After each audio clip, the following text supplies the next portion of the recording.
Lamplight Audiobooks presents The Shop Girls by Ellee Seymour, narrated by Sandra Duncan. Foreword.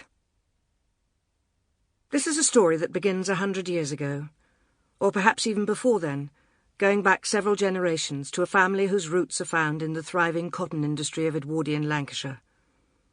Although his forefathers may have made their living at the loom, George Haworth, born towards the end of the 19th century, had greater ambitions. It is his story, and the story of the women who worked for him, that fills the pages of this book. George Haworth left behind the noisy and dangerous mills which deafened many workers, and within only a few years became proprietor of an elegant department store in Cambridge. G.A. Haworth & Co.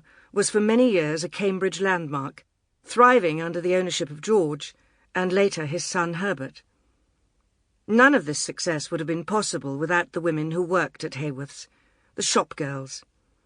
Dressed demurely in dark skirts and crisp white shirts, they served their customers with the utmost deference and courtesy, the kind of service that many shoppers yearn for today. Yet beneath the surface of their immaculate and reserved appearance lay the fascinating lives which form the basis of this book. These women were the backbone of G.A. Haworth & Co., which counted the Marchioness of Cambridge, related by marriage to the royal family, among its distinguished customers. But those were days when people kept their private lives to themselves, and the shop girls and their inner lives would have been as invisible and inconsequential to a society lady as a servant below stairs. While many people are familiar with Selfridges and Harrods, John Lewis and Fenwick's, it is unlikely they will have heard of Haworth's, which closed its doors in 1965. Even in Cambridge, very few people remember it. But for the women who worked there, the memories are vivid. I had never heard of Haworth's. It closed long before I moved to Cambridge. My husband, Stephen, was a buyer at another popular Cambridge department store, Eden Lily, now sadly closed as well.